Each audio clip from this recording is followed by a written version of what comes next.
Buenas noches y bienvenidos a Signo Pesos, la economía al alcance de su pantalla. Estos son los temas claves de hoy. Revelan informes sobre los créditos bancarios. Esta noche analizaremos un estudio de Datacrédito sobre el aumento de la participación de las mujeres y los jóvenes, también la gente de los estratos más bajos en préstamos bancarios desembolsados. Por su parte, TransUnion informó sobre el aumento de los clientes morosos con las entidades financieras. Los ajustes en las cuentas fiscales para 2024. El gobierno alista estrategias para reducir gastos, incluyendo congelar salarios altos en el Estado. También anuncia estrategias para acelerar la consecución de más ingresos. Los dos temas los analizaremos en minutos.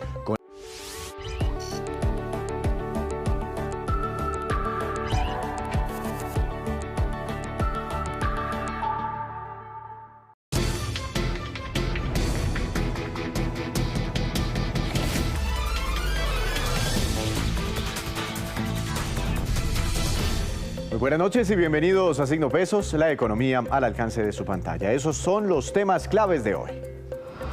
La propuesta pensional de los aviadores, la Caja de Auxilios y de Prestaciones del sector aéreo, CASDAC, asegura que el modelo pensional que ellos están aplicando podría servir para todo el sistema pensional del país. Analizaremos el tema con el presidente de esta entidad, Daniel Niño Tarazona. Los errores y aciertos de los emprendedores. Aunque miles de negocios nuevos surgen en el país cada año, pocos sobreviven a los 5 años de vida y pocos llegan a ser exitosos. Esta noche analizaremos las claves de los buenos emprendimientos con Michael Ortegón, decano de la Facultad de Ciencias Económicas y Administrativas de la Universidad IMPAU. Primeros anuncios sobre el salario mínimo. La ministra de Trabajo, Gloria Inés Ramírez, y el ministro de Hacienda, Ricardo Bonilla, se refirieron hoy a las negociaciones que comenzarán la próxima semana entre gobierno, empresarios y centrales obreras. Les contamos qué dijeron sobre este importante tema, un tema muy espinoso cada fin de año.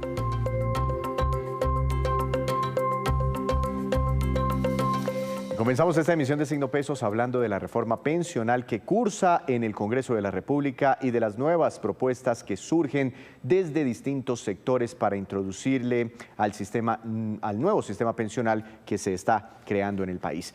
Para ver precisamente un planteamiento de estos, quiero saludar al doctor Daniel Niño Tarazona, presidente de la Caja de Auxilios y Prestaciones de la Asociación Colombiana de Aviadores, CASDAC. No sé si lo estoy pronunciando bien. Doctor Niño, buenas noches. Buenas noches, Víctor. Un saludo. Sí, lo pronuncias correctamente. ¿Y ustedes qué hacen allá en CASDAC? Pues, Víctor, nosotros somos un fondo de pensiones privado del régimen de prima media con prestación definida, que precisamente se creó hace 67 años, comenzando la segunda mitad del siglo XX, que desde el año 93 somos un fondo de pensiones y que pues nosotros lo que hacemos es recibimos los aportes y cotizaciones de las empresas e invertimos los recursos en el régimen moderado, como los fondos privados en Colombia. Entonces somos un híbrido entre lo que es Colpensiones y los fondos privados, y de alguna u otra forma pues somos un ejemplo muy claro de cómo podría haber una solución para el sistema pensional colombiano, juntando un poco los dos modelos y entendiendo que lo importante es cómo se administran las pensiones, Víctor. Claro, ya le voy a preguntar más sobre cómo funcionan ustedes, pero allí en CASDAC, que me dice es un fondo privado de ahorro pensional, ¿quiénes están afiliados? Pues están afiliados los aviadores civiles que ya eran pilotos al momento de la entrada en vigencia de la Ley 100. Curiosamente, uno diría, hombre, si hay un fondo de pensiones del régimen de prima media con prestación definida, pues debe ser un sistema de reparto, como lo es Colpensiones, que requiere que entre nueva población para que los jóvenes ayuden a pensionar a los mayores, y que si no hubiera lo suficientemente nuevos afiliados, pues eventualmente se tendría que acudir a que el gobierno pagara las pensiones y el gobierno para ello se endeudara. Y precisamente CASDAC, siendo un fondo de pensiones del régimen de prima media, siendo una entidad privada, precisamente no tiene nuevos afiliados desde el año 94, no es un sistema de reparto, es un sistema de ahorro y de rentabilidad del ahorro que logra aún así cumplir con las obligaciones de las prestaciones definidas que tenemos nosotros. Y entonces un elemento muy importante, Víctor, precisamente es CASDAC paga pensiones, pero no para eso se endeuda el Estado colombiano, ni tenemos que acudir al presupuesto general de la Nación. Es decir, que las pensiones que ustedes pagan salen, esa plata sale únicamente de ese fondo de ahorro que ustedes administran y que ponen a rentar. Es exactamente así, Víctor. Es decir, todavía nosotros este año tenemos aportes y pago de obligaciones que están a cargo de las empresas, pero nosotros los recursos que estamos pagando de las pensiones lo estamos generando producto del funcionamiento del ahorro y la rentabilidad de ese ahorro. Tanto así, Víctor, que hay un dato muy interesante. Del monto que nosotros tenemos hoy bajo administración, el 70% de los recursos han sido rendimientos que ha generado el portafolio desde el año 94 hasta el día de hoy. 70%. Entonces, fíjese que es un modelo que plantea que generando ahorro, generando inversiones y rentabilidad, se pueden precisamente atender las necesidades pensionales. Y por eso no necesitamos ni un modelo que tienda a buscar ser de reparto, generando una carga fiscal y un problema para el país, endeudando a las generaciones jóvenes de hoy en día. Ahora, ¿no? Como para imaginarnos un ejemplo de una pensión, ¿sí? Una pensión entregada a través de ustedes. Un piloto cualquiera, no pensemos en el salario. Ese mismo piloto, ¿cómo se pensionaría hoy en los fondos privados de pensiones que todos conocemos? ¿Cómo se pensionaría hoy, pensando en un piloto del mismo salario, en Colpensiones, y cómo se está pensionando actualmente con ustedes? Digamos, ¿ustedes están en la mitad o pensionan mejor que allí o menos que acá? Más o menos como para llevarnos una idea. Claro, Víctor, muy buena pregunta, magnífica. Mira, un piloto, digámoslo, con un ingreso, en efecto, son obviamente una fuerza laboral muy bien remunerada para el estándar del país. Se estaría pensionando hoy en día en Colpensiones con un índice base de liquidación, es decir, no pudiendo superar su pensión los 25 salarios mínimos, más o menos del orden de unos 14, 15 millones de pesos, Víctor. Sí. Eso sería más o menos un piloto en Colpensiones. En un fondo privado, de alguna u otra forma, seguramente la pensión estaría por el orden de los 5 o 6 millones de pesos. Y en CASDAC, nosotros estamos más similares a Colpensiones. Incluso el promedio nuestro de todos nuestros pensionados está por el orden de los casi 12 millones y medio de pesos. Pero repito, no es producto de que el Estado se tenga que endeudar ni que tengamos que recurrir al presupuesto. Claro, porque es que la pensión en Colpensiones es alta, es porque está subsidiada por el presupuesto general de la Nación. En los fondos privados no, es simplemente el ahorro y el rendimiento histórico de cada persona, de cada cuenta individual. Bueno, esta reforma pensional básicamente lo que dice es el sistema de pilares. A partir de este ingreso, toda la gente está en Colpensiones, y después de ese ingreso están una parte en Colpensiones y otra partecita en los fondos privados. ¿Cuál sería la propuesta en sí de ustedes de cara a esta reforma pensional como para tener un sistema parecido al que operan ustedes actualmente?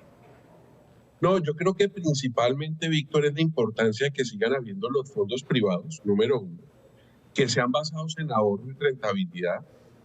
Y dos, que la rentabilidad no sea basada en una rentabilidad mínima, sino en una rentabilidad objetiva. Lo que precisamente la Caja administra y maneja es la noción clara de que para pagar las mesadas que nosotros tenemos que pagar, No nos podemos guiar por obtener una rentabilidad mínima, sino que nos tenemos que guiar es para pagar ese tipo de mesadas, cuál es el objetivo de rentabilidad que tenemos que tener.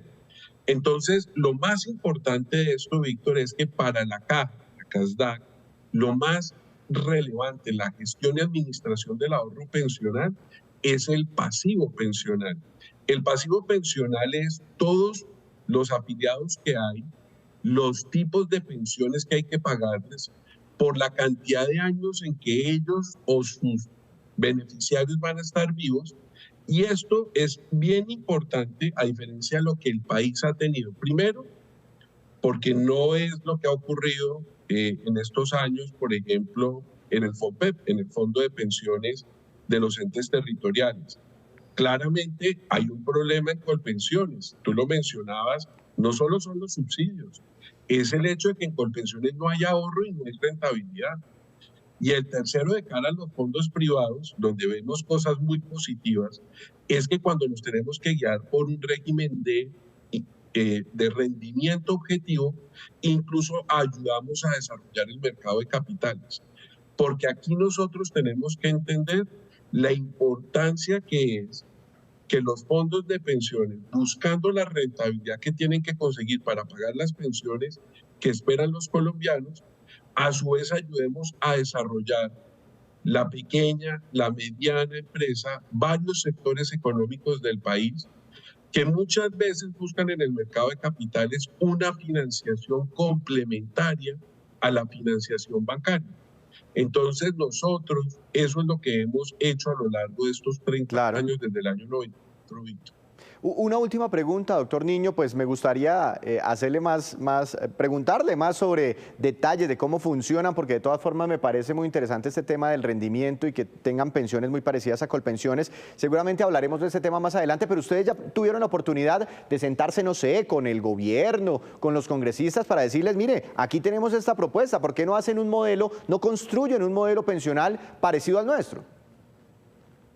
Pues Víctor, sí, lo hemos hecho, lo estamos promoviendo, estamos, digamos, le hemos estado hablando al país, le hemos estado hablando al gobierno, le hemos estado hablando al Congreso, pero infortunadamente el país se ha quedado un poco enfrascado en que si el problema es que se administren las pensiones por el sector público o se administren por el sector privado. Y CASDAC es el perfecto ejemplo de que esa no es la discusión. La discusión es más bien cómo nosotros sí entendemos que es muy importante el ahorro y que es muy importante la rentabilidad y que puede existir un modelo como el nuestro que podría ser una alternativa para el país que se basa en ¿qué? En el análisis del pasivo. Algo que de entrada nosotros veíamos como una debilidad de la propuesta de reforma del gobierno es que fíjese que usted puede poner en el proyecto de ley la palabra pasivo pensional o pasivo. No la va a encontrar. Y cuando uno administra pensiones, uno lo que está administrando es un pasivo. ¿Con qué lo está haciendo? Con un ahorro y la forma como invierte ese ahorro. Pues muy interesante, doctor Niño, muchas gracias por estos minutos, por su explicación. Gracias, Víctor, un saludo. Muchas gracias. La propuesta híbrida para la reforma pensional. Hacemos una breve pausa, pero cuando regresemos espere que hay nuevos detalles sobre las alzas en los peajes en todo el país. 2 incrementos ya fijos para el próximo año. Tenemos las fechas exactas. Ya volvemos. Gracias por continuar en Signo Pesos. Uno de los sueños de muchos jóvenes es tener su propia empresa, su propio emprendimiento, pero este objetivo tiene muchos desafíos y claves que hay que considerar. Por eso quiero saludar al doctor Michael Ortegón, decano de la Facultad de Ciencias Económicas y Administrativas de la Universidad IMPAU. Buenas noches, profesor Ortegón, ¿cómo ha estado? Bienvenido. Muy buenas noches, muchas gracias por la invitación, un saludo para todos. ¿Qué hay que tener en cuenta a la hora de emprender? ¿La idea primero o la plata primero? Bueno, realmente en un país como Colombia lo correcto es pensar en un capital adecuado. Pero lo que principalmente debería tenerse en cuenta es identificar muy bien un mercado que tenga una demanda constante. Y eso no es fácil, por supuesto, ¿no? Nadie va a tener claro como que ya sabemos que este mercado de allí tiene una demanda constante, entonces debemos atacarlo y por lo tanto ofrecer soluciones. No es para nada sencillo, pero básicamente si uno quiere entrar en un emprendimiento y tener éxito, poder lograr buenos resultados, lo más adecuado es entender muy bien las necesidades de las personas. Y esas necesidades de las personas pues tienen que ver con las demandas en los diferentes mercados. Así que yo diría, esa es una clave. Y otra clave relevante pues también es una mentalidad, ¿no? O sea, no cualquier persona puede emprender, por más que en el colegio o en las universidades nos enseñen continuamente sobre qué es hacer un plan de negocio, pero sí es necesario tener ciertos valores que pues, no habitualmente se tienen, ¿no? Como por ejemplo, posponer el consumo, ¿cierto? Un emprendedor debe sacrificar muy bien, digo más bien de manera correcta, cierto tipo de dinero para poder invertirlo en su empresa. ¿Y eso qué implica? Pues que esta persona no va a estar consumiendo continuamente, sino que va necesariamente posponer ese consumo. Y esto es un valor que los empresarios y los emprendedores de éxito tienen muy claro, ¿no? Y es, pues no te gastes todo ya, sino que acumula de tal forma que puedas tener la capacidad de producir lo que se puede buscar. Entonces, entender el mercado, las necesidades de las personas y tener unos valores como sacrificar lo que a mí me interesa por, digamos que, ayudarle a los mercados y a las personas que requieren soluciones inmediatas. Pero ¿cómo puedo identificar un mercado? Usted habla de una demanda constante. Me imagino que hace referencia a ofrecer productos o servicios que tengan mercado, ¿no? Que sean fáciles de vender, que alguien me los compre. Pero ¿no es eso de pronto también difícil? Porque, no sé, si me meto en el negocio de las cremas dentales, ¿sí? Toda la gente compra crema dental, pues ya hay unos jugadores grandes y ya hay un mercado conformado. ¿No es mejor como apostarle a cosas novedosas, a cosas diferentes? Sí, por eso decía que no es sencillo, ¿cierto? No es fácil identificar cuáles son las necesidades que se tienen en diferentes mercados, pero es lo más correcto. Y precisamente eso implica pues hacer estudios de mercado detallados que le permitan a uno identificar cuáles son las necesidades de los consumidores y también pues entender un poco las tendencias, ¿no? Por supuesto que no es para nada sencillo. Ahora, si uno puede lanzar como la moneda, ¿no? Vamos a lanzar esta idea innovadora que puede que para uno lo sea, pero para los consumidores no, pues ahí es donde con más razón necesitamos saber qué es lo que necesitan ellos, ¿cierto? Pero ¿cómo identificaría uno de forma rápida los mercados? Básicamente, y según la teoría económica, pues son relacionados con las necesidades, ¿no? Entonces tienes necesidades de supervivencia, necesidades de bienestar y necesidades de placer. Entonces, sobre la base de esas necesidades, tú ya puedes empezar a pensar en diferentes satisfactores que son bienes y, según la teoría económica, para cada bien hay un mercado. O sea, que tú puedes empezar a lanzar diferentes bienes que podrían funcionar como satisfactores si esa necesidad aparece allí, ¿no? Entonces, por supuesto, hay que identificar bien la necesidad, pero también las características innovadoras del bien, del producto, del servicio que tú estás lanzando, por supuesto que también son supremamente relevantes, ¿no? Pero Claro. lo digo porque es muy difícil identificar las necesidades de las personas, pero precisamente ese es el punto, ese es el quid del asunto. Yo no voy a lanzar un emprendimiento para necesidades que son, por ejemplo, estacionarias, ¿cierto? Ahorita viene diciembre y pues la gente compra ciertos productos solamente en diciembre. Pero ¿será que un emprendedor va a querer eso? ¿Va a querer tener un negocio por un mes? Claro. Pues depende, ¿no? Pero deberíamos pensar en la estructura económica y por lo tanto, pues que estos emprendimientos también le agreguen valor a la economía y que se sostengan. A eso hacía referencia pues con la demanda agregada, ¿no? Y eso, digo, constante. Claro. Y por lo tanto, pues eso no es sencillo. Claro. Bueno, listo. Tengo identificado el mercado, todo eso. El meterme de una vez con una empresa formal, ¿sí? Sacarle NIT, sacar la facturación, todo lo que implica la formalización de una empresa, ¿es el camino correcto? ¿O puedo empezar como a ofrecer servicios, empezar como a testear, empezar a vender a ver cómo me va y después me voy formalizando por el camino? Definitivamente creo que estamos de acuerdo con que el camino adecuado es empezar a testear el mercado, ¿sí? Y eso tiene que ver con poder, digamos que identificar esa demanda, ¿no? Yo empiezo a testear el mercado y empiezo a decir, mire, aquí hay una demanda que podría ser constante y al ser constante o que por lo menos no fluctúa tanto, y al tener esas características, por lo tanto, yo podría empezar a tener mayor posibilidades de emprender, ¿no? Entonces, hoy se utilizan bastante las metodologías como design thinking, ¿no? Entonces, se trata de no crear con el fin de obtener resultados, sino que obtengo resultados creando. O sea, que hoy lanzo un prototipo, ya voy y empiezo a venderlo, y según eso vaya funcionando, pues yo lo voy modificando.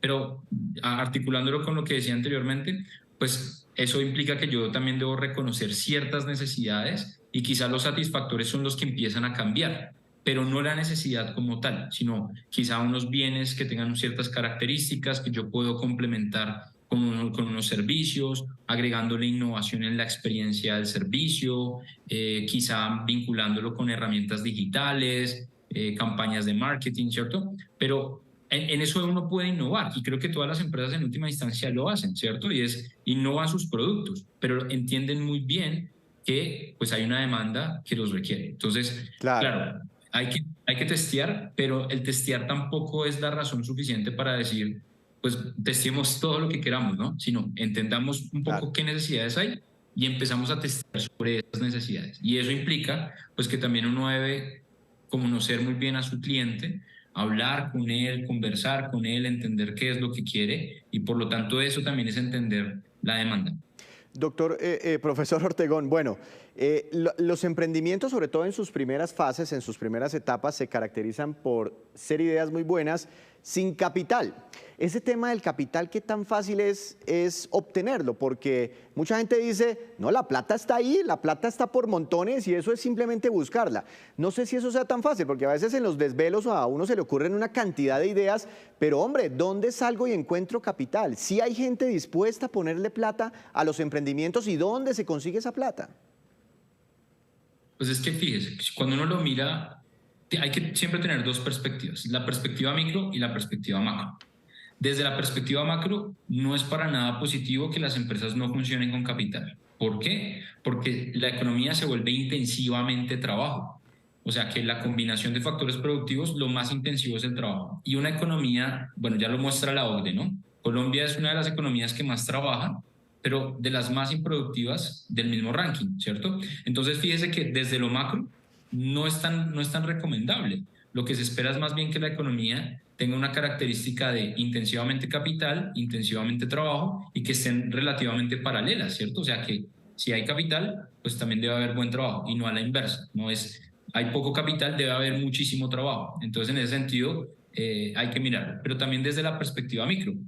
Acá en Bogotá somos una economía mayoritariamente de servicios, y el capital que se requiere para los servicios pues tampoco es tan especializado, pero eso no significa que no se necesite. Ahora, hay que diferenciarlo del capital de trabajo y el capital que permite la producción del bien, servicio, producto, ¿cierto? En ese sentido, depende del mercado, pero siendo una economía de servicios, uno podría empezar a hacer emprendimientos relacionados con la prestación de servicios que no requieran tanto capital.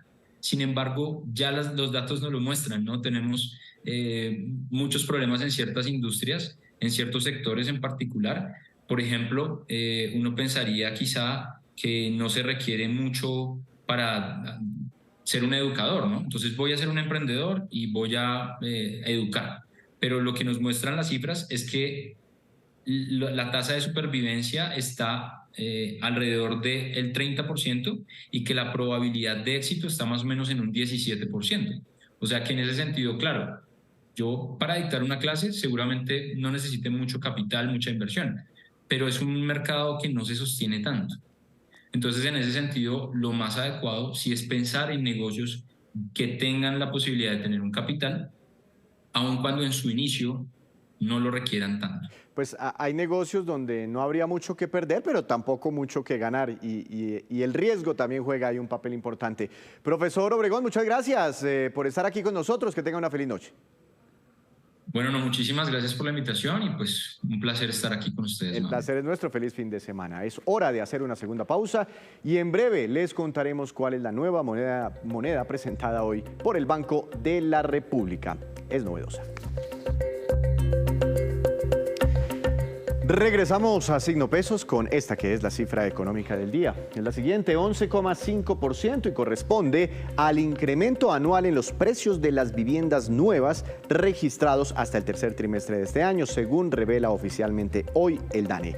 Las ciudades con mayores incrementos fueron Villavicencio con un 26% y en segundo lugar Cúcuta con un 22% de aumento en los precios. Y a partir de la próxima semana, uno de los temas cruciales será la negociación del salario mínimo en Colombia. Sobre este proceso de concertación, hoy hubo una primera reunión interna del gobierno para definir la mecánica de este proceso. Veamos los anuncios que hizo la ministra de Trabajo, Gloria Inés Ramírez. Nos reunimos en el día de hoy con las entidades de gobierno que estamos buscando las propuestas para la mesa de concertación nacional. Dentro de ella estamos haciendo el análisis de las medidas de desindexación para que efectivamente se pueda mantener el valor adquisitivo del salario mínimo. Y además estamos trabajando para la reactivación de las mesas de productividad y de empleabilidad con el ánimo de presentar propuestas y alternativas que fortalezcan no solamente nuestra mesa de concertación, sino que busquemos alternativas para los colombianos y colombianas. Y desde Cartagena, el ministro de Hacienda, Ricardo Bonilla, también se pronunció sobre este tema del salario mínimo. Veamos, o mejor, vamos a la aeróbica, donde concluyó ya hace pocos minutos, el Congreso Nacional de Infraestructura. Nuestra compañera Luisa Polo nos cuenta qué dijo el ministro Bonilla. Luisa. Hola Víctor, muy buenas noches. Los saludo desde Cartagena, desde el Centro de Convenciones, en este último día de la jornada del Congreso Nacional de la Infraestructura. En su intervención, el ministro Bonilla, llamada Perspectivas Económicas, también habló sobre salario mínimo, estas mesas de concertación que se van a iniciar la próxima semana, lo que se tiene en cuenta a la hora de determinar de cuánto será este aumento, pero dio unas palabras muy llamativas frente a este tema. Dijo que no es momento de felicidad, sino por el contrario que se debe evitar una recesión económica para el país. Escuchemos lo que dijo el ministro en su intervención sobre el salario mínimo. Obviamente estamos en la coyuntura de que hay que concertar el salario del 2024. Tenemos una tendencia de reducción de la inflación que puede terminar, cálculos últimos, Ministerio de Hacienda 9.73. El salario mínimo este año se incrementó en el 16. Quiere decir que hubo este año ganancia efectiva de poder de compra y creo que esa es una información que hay que tener pendiente y vigente. Hay un incremento real del poder de compra. Se tuvo un incremento de salario de 16, compensó la inflación del año anterior, del 22, y este año no se perdió.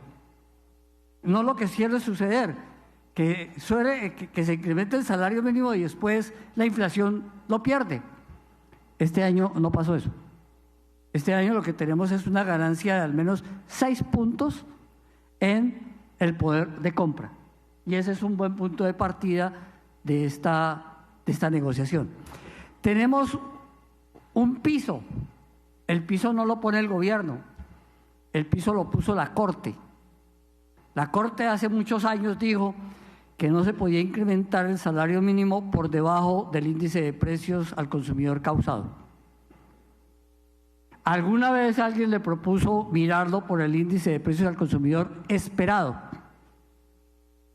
Mauricio Cárdenas conoce bien esa discusión. Esa no se aceptó. Entonces, es el índice de precios al consumidor causado, lo cual significa que si terminamos en el 9.73, ese es el piso de la negociación.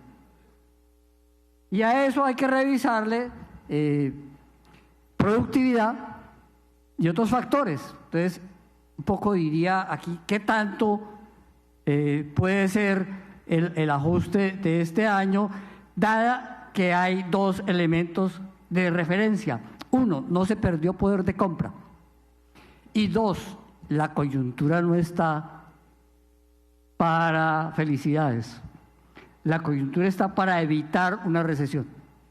Por lo tanto, hay que mirar las dos cosas.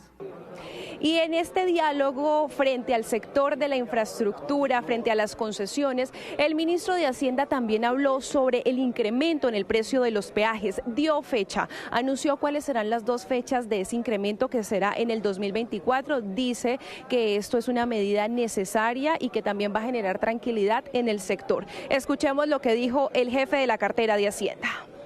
Que también tenemos que cuidar que no se nos dispare la inflación. Entonces se va a hacer el 1 de enero uno y el 1 de julio otro, para poner nuevamente en sintonía todo el proceso de los peajes, y con eso resolvemos un problema que se tenía con los peajes que no son administrados por Invías. Finalmente, el ministro abordó el tema del fenómeno del Niño. Dice que entre abril y mayo de 2024 se verían las afectaciones más grandes para nuestro país y por ende esto también afectaría el tema de los embalses y que por eso, según él, es necesario comprar ese gas a Venezuela para poder garantizar que las generadoras térmicas del país tengan este gas para la producción de energía. Escuchemos lo que dijo en este sentido. ¿De qué cosas podríamos tener de dificultad? Que no tengamos el gas suficiente para abastecer esas térmicas en los meses de abril y mayo. Esa es la razón por la cual estamos buscando gas en Venezuela. Para completar además un contrato que se firmó en el 2007, en el que Colombia entregó el gas y no ha recibido el gas de regreso.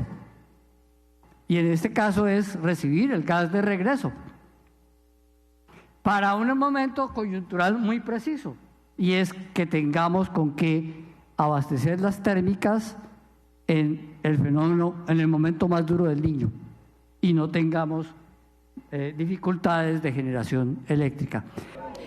Estos temas y otros abordó el ministro en este panel y perspectivas de la situación económica del país. Aseguró también en frente de todo el sector de la infraestructura que es necesario continuar con este trabajo conjunto para garantizar el éxito en estas obras, que gran parte de la reactivación económica del país la jalona a este sector y que les dio su palabra que todo se va a generar en medio de las certezas y del apoyo tanto a este gremio como a los otros para la reactivación económica del país y evitar una recesión para Colombia. Luisa Polo desde Cartagena para Signo Pesos. Gracias, Luisa. Muchas gracias por todo este cubrimiento durante esta semana. Y antes de despedirnos, los quiero dejar con este dato. Esta imagen que ven en pantalla ustedes corresponde a la nueva moneda de 20.000 pesos presentada hoy por el Banco de la República de Colombia desde San Andrés. La nueva moneda es conmemorativa de los 100 años que está cumpliendo el Banco Emisor Colombiano. No será de circulación generalizada, será para colección. Así terminamos por hoy. Los esperamos el próximo lunes con una nueva emisión y con toda la información económica que usted necesita saber. Esto es Signo Pesos, la economía al alcance de su pantalla. Que tengan una feliz noche, también un feliz fin de semana.